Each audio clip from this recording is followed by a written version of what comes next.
mi querido alumno y colega Juan David Maya, para tratar algunos temas de los estándares internacionales, que es uno de los temas afines que tenemos. Y entraría, pues, además de saludarlo, darle la bienvenida. ¿Qué opina de esta temática de los estándares internacionales de la SNIF? Después del ESFA, ¿qué ha pasado en 2015, 2016 desde tu punto de vista? ¿Cómo has visto los contadores, las empresas? ¿Cómo ha sido ese desarrollo? Bueno, muchas gracias, líder, por esta invitación y un saludo a todos los que nos están viendo en esta grabación. Y resulta que ahorita ya han pasado 2 años desde que empezamos a trabajar fuertemente en preparar estados de situación financiera y uno se encuentra con algunas sorpresas, o bueno, uno dice sorpresas, pero son cosas que se preveían. Entonces hay gente que para la época del ESFA empezó a organizar cosas, a hacer ajustes en sus estados financieros. Uno de los temas que más me parecen curiosos es el tema de las cuentas con socios. Entonces las empresas tenían cuentas por cobrar a socios, hicieron los pagarés, juiciosos documentaron el asunto. Entonces para el balance de apertura uno decía, sí, hay una cuenta por cobrar y se va a recuperar, claro. Y ahora los encontramos 2 años después y entonces uno les pregunta, ¿cómo le fue con esa carterita? ¿Sí la pudo recaudar? Y entonces nos dicen, uy, no, ¿cómo le parece que esas cuentas con socios en lugar de recaudarse se han incrementado más? Entonces veo que hay muchas empresas que para la época del balance de apertura organizaron unos temitas, pero luego como que se despreocuparon y ahora 2 años después están en las mismas, con los mismos problemas y mirando cómo solucionan una cantidad de transacciones y de saldo en sus cuentas que es necesario organizar. Entonces este tema está en pleno vigor. Estamos también pues preparando los primeros estados financieros bajo NIF y va a ser una época ahorita, este principio de año 2017, de mucho movimiento. Las empresas, muchos ni siquiera han hecho nada. Incluso les decía hace poco en una conferencia que ya llevamos 2 años trabajando en NIF y les decía, y algunos llevan 2 días, que apenas ayer o anteayer empezaron. Entonces, bueno, este tema está totalmente vigente y esa es la situación que tenemos hoy. Tal vez muchos lo hicieron como por cumplir en el ESFA, por dejar un soporte en las revelaciones, en las políticas, dejar soportadas esas cuentas por cobrar con socios o cuentas por pagar también, porque existen algunas cuentas por pagar, pero no ha entrado a formar parte de la cultura de que eso se hace un préstamo y tiene que ser pagado, sino que los socios lo toman en muchos casos como una caja menor, como una caja general, saque y saque sin tener el manejo empresarial, ¿no? Claro, y mire que otro tema que me ha llamado mucho la atención es el tema del impuesto diferido, porque algunos consultores les dijeron a las empresas que las pymes no estaban obligadas a liquidar el impuesto diferido. Sí, así es. Cuando yo escuché eso, me preocupé porque yo pensé, bueno, entonces todos los que han venido a mis clases y conferencias han salido engañados, porque yo siempre les he dicho que sí había que hacer impuesto diferido. Pues resulta que volví a repasar la NIF para pymes en el párrafo 35.10, que es el que habla de las exenciones. Ajá, y el literal H dice, impuesto diferido. No se requiere liquidar impuesto diferido en el balance de apertura en relación con los activos y pasivos, pero dice cuando hacer ese cálculo conlleve un costo o esfuerzo desproporcionado. Y le cuento, yo no me agito haciendo un cuadrito de Excel donde pongo el valor contable y fiscal y saco el impuesto diferido. Entonces no entiendo por qué muchas empresas asumieron esa postura de que no era obligatorio el impuesto diferido, muchas veces por una mala asesoría de los consumidores. Yo una oportunidad le dije al respecto de eso, porque algunos me dijeron, entonces hay exenciones y excepciones. Entonces uno se podría acoger eventualmente, acogerse a todas ellas y no hacer nada, o hacer un par de asienticos y demás, nos acogemos a las exenciones, y le dije, pues sí, como estamos en Colombia, pues podría llegar a ese extremo y soportarlo, pero de todas maneras un estado financiero que no va a ser representativo de una realidad. Un banco lo va a mirar, un inversionista, un cliente del exterior, van a decir, no, esto no tiene nada, lo hicieron un caparazón allí, pero no muestra una realidad. Claro, entonces ahorita encontramos eso. Hay muchos consultores de NIF, muchos asesorando empresas, pero cuando uno va a ver realmente el entendimiento de la norma y cómo esa norma la aplican allá en la práctica, uno ve muchas deficiencias. Otro tema que me llama mucho la atención, y yo sé que ustedes también en las empresas que están asesorando tienen temas como este. Las empresas dicen que van a depreciar el edificio a 60 años, que 60 es la vida útil. Y entonces yo les digo, oiga, qué tremendo trabajo hicieron ustedes, qué gran investigación para concluir que el edificio solamente se va a poder usar 60 años. Por favor, muéstreme esa documentación de esa gran investigación. Técnico, ¿Por qué dicen que 60 años es la vida útil? Y entonces dice, es que así nos dijo el perito evaluador. Entonces, resulta que las estimaciones en NIF, y no solamente esas, sino todas las estimaciones en NIF, tienen que estar documentadas. Usted cuando hace una estimación debe decir de dónde salió esa estimación, cuáles fueron los elementos de juicio. Y entonces empezamos a poner vidas útiles inmensamente largas sin ningún tipo de sustento técnico ni de ningún otro tipo. Les digo algo como esto. Si el perito me dice que 60 y yo deprecio el edificio a 59, o sea que estoy cometiendo un error. Sí, claro. O 61, entonces me está quedando mal. Sí, esquemáticamente sí. Pero hay mucha gente haciendo cosas que no pide la norma o aplicando la norma por fuera de lo que es la razón de ser de la norma. Y ese es otro de los temas que me llamó la atención. Recordemos que la norma, a propósito de lo que menciona Juan David, es que habla y se basa, a diferencia de otros estándares que se basaban en reglas, se basa en juicios profesionales, y el juicio profesional implica no solamente el juicio profesional del contador, sino de los expertos, de los peritos, del evaluador, del abogado, del tasador, como lo llaman en algunas partes, o del calculista, el cálculo actuario, por ejemplo, para el caso pensional, ¿sí?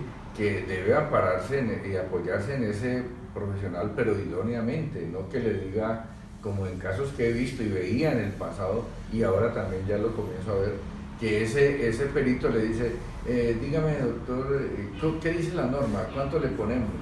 ¿A cuántos años? ¿A cuántos años le ponemos de vida útil?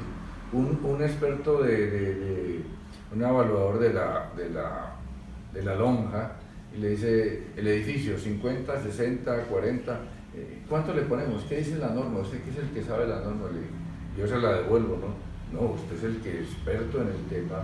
La realidad económica de ese bien, de ese edificio, es 30, 20, 50. 20 era una norma que hemos tenido fiscal, pero la realidad la dice usted por sus estudios científicos, idóneos, tecnológicos, aplicando toda la conceptualización. Entonces ahí le dicen, ahí se le quedan a uno y se la devuelven, dice a uno que porque uno es el experto en las MIF, pero claro, usted es el experto en los avalúos, en la realidad económica de ese bien.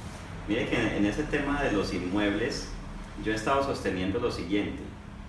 Para mí, en mi concepto, y lo puedo debatir ampliamente con cualquiera que me discuta esto, para mí un inmueble no se deprecia, sea cual sea. ¿Por qué? Supongamos que compramos un apartamento hoy o una casa hoy, de esas viejitas que hay en los barrios. Entonces compré la casa hoy. Pregunto, ¿cuánto costó esa casa cuando la construyeron? Hace 40 años. Entonces hace 40 años o 50 años construir esa casa costó 1.000 pesos. Sí. Desde hace 50 años, 1.000 pesos. Pregunto, ¿cuánto vale hoy un ladrillo? Pues vale 1.000 pesos.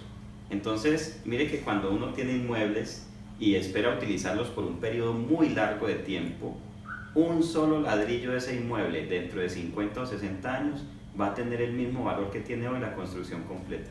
Entonces no hay lugar a depreciar. Y el otro tema es la vida útil. La vida útil es un concepto que es un concepto propio de aquel que está usando el activo. ¿Cuánto tiempo el que lo va a usar espera utilizarlo? Entonces usted va a una casa viejita, esas de hace 50 o 60 años, toca la puerta y pues abre la puerta una señora o un señor ya de edad. Pregunto, para él que lleva viviendo ahí 50 años, ¿cuánto tiempo le queda de vida útil a esa casa? Y él va a decir, pues yo he vivido aquí 50 años, yo viviría aquí hasta que me muera, o hasta que se caiga esa casa. Para él, esa vivienda tiene vida útil toda la que quiera. Pero si llega alguien y compra esa propiedad hoy, probablemente la compra para demolerla. Entonces mire cómo cuando la propiedad cambia de dueño, la vida útil puede extinguirse en ese momento, porque la vida útil es un concepto propio del que tiene el activo. Entonces uno encuentra que las empresas están haciendo ese tema de ponerle vidas útiles arbitrarias a los activos. Y entonces yo les digo, pues si lo va a hacer arbitrario, pues hágalo como lo dice la norma fiscal. Para hacer algo arbitrario, hágalo como dice la norma fiscal. Y se evita ese tema del impuesto diferido y las diferencias temporales. Las conciliaciones. Exacto. Entonces, si va a hacer una buena estimación de vida útil, pues tiene que ser sustentado, que no sea algo arbitrario. Y eso es lo que buscan las normas a lo largo de todas las 35 secciones de NIF para pymes, donde uno encuentra que se habla de estimaciones. Las estimaciones no son algo arbitrario, las estimaciones tienen que ser sustentadas. Como dice la sección 2 cuando habla de la verificabilidad, que convenzan a otro que venga a revisar. Si la estimación es arbitraria, no va a convencer a nadie. Salta a la vista que va a ser un invento, que va a ser un tema arbitrario. Sí, ya hemos tocado algunos temas bien importantes como los instrumentos financieros, la propiedad, planta de equipo, otro donde lo de la cartera o las cuentas por cobrar a socios, que eso es bien álgido, bien puntual y bien complicado. A veces encuentra también uno caja con 200 millones de pesos. Ay, ¿qué hacemos, no? Pero hay que ajustarlo. ¿Pero cómo? Eso es un tema fiscal que usted tiene acumulado ahí. Otro tema donde se enreda la gente es el tema de los intangibles, ¿no? Cuando tienen que el intangible formado, que el adquirido o una marca, entonces también viene el tema de la valoración al valor razonable. Tenemos encontrado dificultades. Y mire que en ese tema, yo siempre insisto en esto, nosotros tenemos que entender qué es lo que busca la norma, cuál es el propósito. Como lo decía el barón de Lavradie y de Montesquieu en su libro El espíritu de las leyes, hay que buscar precisamente el espíritu de la norma, qué fue lo que se pensó. Entonces la norma dice que los intangibles los puedo valorar al valor razonable en el momento del estado de situación financiera de apertura, pero sin dejar de mirar lo que me dice la sección 18, donde nos dice que no podemos reconocer intangibles formados, solo intangibles adquiridos. Entonces hay gente valorando marcas para el ESPA. Una marca formada, eso no se puede reconocer. Yo reconocería el valor razonable, un intangible que cumpla con los requisitos de la sección 18 para ser intangible en primer lugar. O sea, una marca que yo haya comprado, esa podría hacerle una valoración. Un software que yo tenga pero comprado, una licencia para operar una mina, un cupo para operar un vehículo de servicio público. Esos son intangibles que como cumplen esa condición de que fueron adquiridos, luego yo los podría revaluar. Pero fíjate que en ese punto alguien me decía eso, yo he formado por años en mi marca y la NIF no me permite reconocerla, pero si yo hoy ya me cansé del negocio y lo voy a vender, mis activos, lo tangible vale 1.000 millones de pesos, pero yo vendo toda la estructura por 2.000 millones, porque estoy cobrando una marca, una acreditación que tengo en el mercado, un know-how, goodwill. Para ese otro que la adquiere, pagó 1.000 y los 1.000 representan tantos maquinaria, edificios, y los otros 1.000 es el derecho a esa marca que le estoy vendiendo, ¿sí? Uribe Asociados, por decir un ejemplo. Entonces, para ese otro sí él ha adquirido una marca y es un intangible y lo puede amortizar en el tiempo, lo puede valorar.